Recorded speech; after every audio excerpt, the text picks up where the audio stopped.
విధి ఆడిన వింత నాటకంలో ఓ అమాయకుడు జీవిత ఖైదు శిక్ష పడ్డంతో చెయ్యని నేరానికి కుంగిపోయి గుండె ఆగిపోయి జైల్లో మృతి చెందిన 6 సంవత్సరాలకు ఆ వ్యక్తి నిర్దోషని హైకోర్టు తీర్పు ఇవ్వడంతో గ్రామస్తులు కుటుంబ సభ్యులు ప్రభుత్వాలపై అసహనం వ్యక్తం చేస్తున్నారు.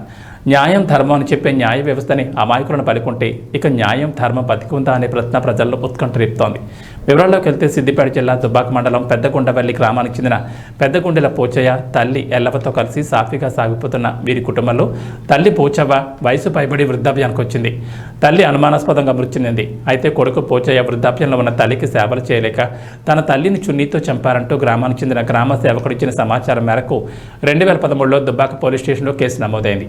ఈ కేసు తాలూకా ఫైల్ను దుబ్బాక పోలీసులు సిద్దిపేట కోర్టు ముందు ఉంచడంతో ఆ కోర్టు ఆధారాలను సేకరించి 2015 జనవరి 2వ తేదీన పోచయ్యకు జీవిత ఖైదు శిక్ష విధించి చర్లపల్లి జైల్లో ఉంచింది. సంవత్సరం తర్వాత చిన్న కుమారుడు దేవయ్య కేసుపై హైకోర్టుకు అప్పీల్ దాఖలు చేశారు. అదే సమయంలో తన తండ్రి కోసం బెయిల్ కోసం అప్పీల్ చేస్తే హైకోర్టు కొట్టేసింది. అయితే హైకోర్టు పోచయ్య కేసును వాదనలు చేస్తూ వస్తున్న నేపథ్యంలో చేయని నేరానికి జైలు శిక్ష అనుభవిస్తున్న పోచయ్య కుంగిపోయి గుండెపోటుతో 2018 మృతి చెందాడు.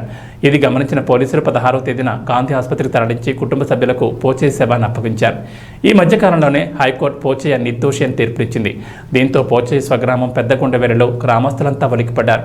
6 సంవత్సరాల క్రితమే చనిపోయిన పోచయ్య ఇప్పుడు నిర్దోషి అని కోర్టు తీర్పు చెప్పడం ఏంటంటూ ఆశ్చర్యపోయారు.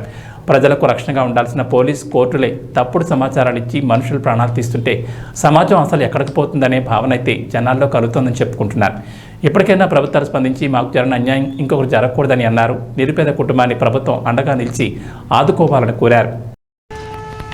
పోచయ్య మా మామ చెయ్యన్న నేరానికి నేరం మోపిరు. అదే శిక్ష అందులోనే హైకోర్టు జైల్లో ఉండి సెంటర్ జైల్లో ఉండి అని మేము చంపలేదని అంటే కూడా లేదు చంపేసిండ్రని కూడా మా మామ మీద నిందేసి మా మామ అందులోనే ఫికర్తో అందులోనే చనిపోయాడు. ఇక్కడికి శవాన్ని తీసుకొచ్చారు. ఇప్పుడు మాకు ఎలాంటి పెద్ద దిక్కు అనేది లేనే లేదు. మాకు ఎవరికి ఏం ఆధారమే లేదు. మాకు మా లాంటి గరీబోళ్ళ మీద లేనిపోని నిందలేసి ఇట్లా చంపిండు అని నేరం మోపితోనే మా మామయ్య అట్లా చనిపోయిండు. ఇప్పుడు హైకోర్టు తీర్పు ఇచ్చింది కానీ నిర్దోషి అని మీరు ఏమనుకుంటున్నారమ్మా? అదే సార్ మరి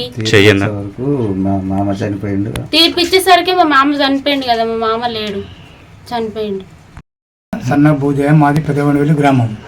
అయితే పోషి అనేటైనా కూడా మా బ్రదరే, మా పాల్యోళ్ళ మేమంతా. ఆయన ఏం చేసిండంటే 2010 ఆయన అసలు తల్లిని చంపలేదు. ఆమె అప్పటికే వృద్ధురాలు పెద్ద మనిషి అయింది కాబట్టి ఆమె అక్కడ పోయి ఆమె ఏదో చనిపోయింది కాబట్టి ఈయన చంపిండు అని అభియోగం మోపి ఈయనని జైలుకు పంపి ఆయనను రచ్చ చేసి ఆయన అంతవరకు పంపించారు ఈ పోలీసు వాళ్ళు. కాబట్టి 2024 ఆయన నిర్దోషాన్ని హైకోర్టు తీర్మానం ఇచ్చింది. దాని మీద దయచేసి దాన్ని మీద మీరు ఎట్లా చేస్తే అట్లా.